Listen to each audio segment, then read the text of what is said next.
Hello everyone, সকলোকে পুনৰবাৰ স্বাগতম জনালো আজিৰ ভিডিঅ'টোত। আজি আছে আসাম পুলিচৰ বাবে পৰীক্ষাত আহি থকা প্ৰয়োজনীয় প্ৰশ্ন, যেটো আপোনাৰ Assam police SI AB UP constable পদৰ বাবে বহুতে গুৰুত্বপূৰ্ণ হয়। গতিকে ভিডিঅ'টো স্কিপ নকৰিব, লাষ্টলৈকে চাব। সো আজিৰ ভিডিঅ'ৰ ফাৰ্ষ্ট কুৱেশ্যনটো আছে Which one below constituency of Assam Legislative Assembly reserved for scheduled tribe? অনুসূচিত জনজাতিৰ বাবে সংৰক্ষিত অসম বিধানসভাৰ সমষ্টিৰ তলৰ কোনটো? মাজুলী, বিহপুৰীয়া, মাহমৰা আৰু বোকাখাত দিয়া আছে। ইয়াৰ কাৰেক্ট অপচনটো হ'ব অপচন এ মাজুলী। মাজুলী হৈছে অনুসূচিত জনজাতিৰ বাবে সংৰক্ষিত অসম বিধানসভাৰ সমষ্টি। Next question The ruins of Bhishmoknagar is belongs to which dynasty? ভীষ্মকনগৰৰ ধ্বংসাৱশেষ কোন বংশৰ অন্তৰ্গত? ইয়াৰ কাৰেক্ট অপচনটো হ'ব অপচন বি হ'ব চুতীয়া কিংডম, চুতীয়া ৰাজ্যৰ অন্তৰ্গত। Next question, during whose regime the Mughal viceroy at Bengal Mirzumala II invaded and occupied Ahom capital Gorgaon? কাৰ ৰাজত্বকালত বংগত থকা মোগলৰ ভাইচৰয় দ্বিতীয় মিৰ্জুমালা আহোমৰ ৰাজধানী গড়গাঁও আক্ৰমণ কৰি দখল কৰে? ইয়াৰ কাৰেক্ট যিটো অপচন সেইটো হ'ব অপচন এ চুতামলাৰ ৰাজত্বকালত। নেক্সট কুৱেশ্যন, হাউ মেনি সিটস আৰ উইন্স বাই ভাৰতীয় জনতা পাৰ্টি ইন 2019 লোকসভা ইলেকশ্যন? 2019 চনৰ লোকসভা নিৰ্বাচনত ভাৰতীয় জনতা পাৰ্টিয়ে কিমানটা আসনত জয়লাভ কৰিছে? ইয়াৰ কাৰেক্ট অপচনটো হ'ব অপচন চি হ'ব 9টা আসনত জয়লাভ কৰিছে। Next question, which candidate wins by highest number of vote difference margin in 2019 Lok Sabha election? 2019 চনৰ লোকসভা নিৰ্বাচনত সৰ্বাধিক ভোটৰ পাৰ্থক্যৰ ব্যৱধানত কোনজন প্ৰাৰ্থীয়ে জয়ী হয়? ইয়াৰ কাৰেক্ট অপচনটো হ'ব অপচন ডি ৰামেশ্বৰ তেলী নামৰ প্ৰাৰ্থীজন। Next question, the first sitting of Assam Legislative Assembly was held on Assam বিধানসভাৰ প্ৰথমখন বৈঠক অনুষ্ঠিত হয়। ইয়াৰ কাৰেক্ট অপচনটো হ'ব অপচন এ হ'ব 7 এপ্ৰিল 1937, 1937 চনৰ 7 এপ্ৰিল তাৰিখে অসম বিধানসভাৰ প্ৰথমখন বৈঠক অনুষ্ঠিত হয়। Next question, which one is the only Assam Assembly that lasted for 6 years? কোনখন 6 বছৰ ধৰি চলি থকা একমাত্ৰ অসম বিধানসভা? এটা প্ৰথম ৰাজ্যিক বিধানসভা, তৃতীয়, চতুৰ্থ আৰু পঞ্চম দিয়া আছে। ইয়াৰ কাৰেক্ট অপচনটো হ'ব অপচন ডি হ'ব ফিফথ ষ্টেট এছেম্বলি। পঞ্চম ৰাজ্যিক বিধানসভা হৈছে 6 বছৰ ধৰি চলি থকা একমাত্ৰ অসম বিধানসভা। Next question, Assam contains dash of 6 physiographic divisions of India? অসমত ভাৰতৰ 6টা ভৌগোলিক বিভাগৰ দেশ আছে। ইয়াৰ কাৰেক্ট যিটো অপচন সেইটো হ'ব অপচন বি 3টা অসমত আছে ভাৰতৰ 6টা ভৌগোলিক বিভাগৰ পৰা। Next question, the Pollution Control Board of Assam was established in the year?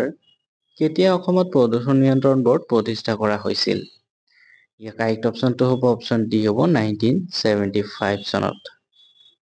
Next question, the proposed skill university is Assam will be set up in which district? অসমত প্ৰস্তাৱিত দক্ষতা বিদ্যালয় কোনখন জিলাত স্থাপন কৰা হ'ব? ইয়াতে দৰং, নগাঁও, গোৱালপাৰা আৰু কামৰূপ গ্ৰাম্য দিয়া আছে। কাৰেক্ট অপচনটো হ'ব অপচন এ দৰং জিলাত স্থাপন কৰা হ'ব। Next question, which film wins the 2019 Best Assamese Film National Award? কোনখন ছবিয়ে 2019 চনৰ শ্ৰেষ্ঠ অসমীয়া চলচ্চিত্ৰ ৰাষ্ট্ৰীয় বঁটা লাভ কৰে? কাৰেক্ট যিটো অপচন সেইটো হ'ব অপচন বি হ'ব বুলবুল কেন Singh.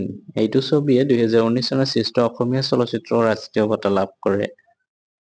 Next question, what is the full form of NRC? এনআৰচিৰ সম্পূৰ্ণ ৰূপ কি হয়? ইয়াৰ কাৰেক্ট অপচনটো অপচন এ হ'ব নেশ্যনেল ৰেজিষ্টাৰ অফ চিটিজেন্স। এনআৰচিৰ সম্পূৰ্ণ ৰূপটো হৈছে national register of citizens. Next question, in which city the first CNG station of Assam is inaugurated? কোনখন চহৰত অসমৰ প্ৰথমটো CNG গেছ ষ্টেচন উদ্ভাৱন কৰা হয়? ইয়াৰ কাৰেক্ট যিটো অপশ্যন সেইটো হ'ব অপশ্যন বি হ'ব ডিব্ৰুগড় চহৰত। Next question, who is sworn in as the Chief Justice of Guwahati High Court in the month of October 2019? কোনে 2019 চনৰ অক্টোবৰ মাহত গুৱাহাটী উচ্চ ন্যায়ালয়ৰ মুখ্য ন্যায়াধীশ হিচাপে শপত গ্ৰহণ কৰে? ইয়াৰ কাৰেক্ট অপশ্যনটো হ'ব অপশ্যন এ অজয় লাম্বা। Next question, which one is a biosphere reserve in Assam? কোনটো অসমৰ জৈৱমণ্ডল সংৰক্ষিত বনাঞ্চল? ডিব্ৰু-চৈখোৱা, পবিতৰা, চক্ৰশিলা আৰু বৰ্ণালী দি আছে। ইয়াৰ কাৰেক্ট অপশ্যনটো হ'ব option A Dibru-Saikhowa. Next question, which Assamese literature has been bestowed with the title সাহিত্যাচাৰ্য? কোনজন অসমীয়া সাহিত্যিকক সাহিত্যাচাৰ্য উপাধি প্ৰদান কৰা হৈছে? ইয়াৰ কাৰেক্ট অপশ্যনটো হ'ব অপশ্যন ডি হ'ব অতুল চন্দ্ৰ Hazarika. Next question, who had translated Lakshminath Bezbarua's বুঢ়ী আইৰ সাধু into English? কোনে লক্ষ্মীনাথ বেজবৰুৱাৰ বুঢ়ী আইৰ সাধু ইংৰাজীলৈ অনুবাদ কৰিছিল? ইয়াৰ কাৰেক্ট অপশ্যনটো হ'ব অপশ্যন এ হ'ব Gyandeep Barua. Next question, which one of the following also served as a member of the Viceroy's Executive Council? তলৰ কোনটোৱে ভাইচৰয়ৰ কাৰ্যবাহী পৰিষদৰ সদস্য হিচাপেও কাম কৰিছিল? তলৰ কোনজনে? ইয়াৰ কাৰেক্ট যিটো অপশ্যন কাৰেক্ট অপশ্যনটো হ'ব অপশ্যন বি কনকলাল বৰুৱা।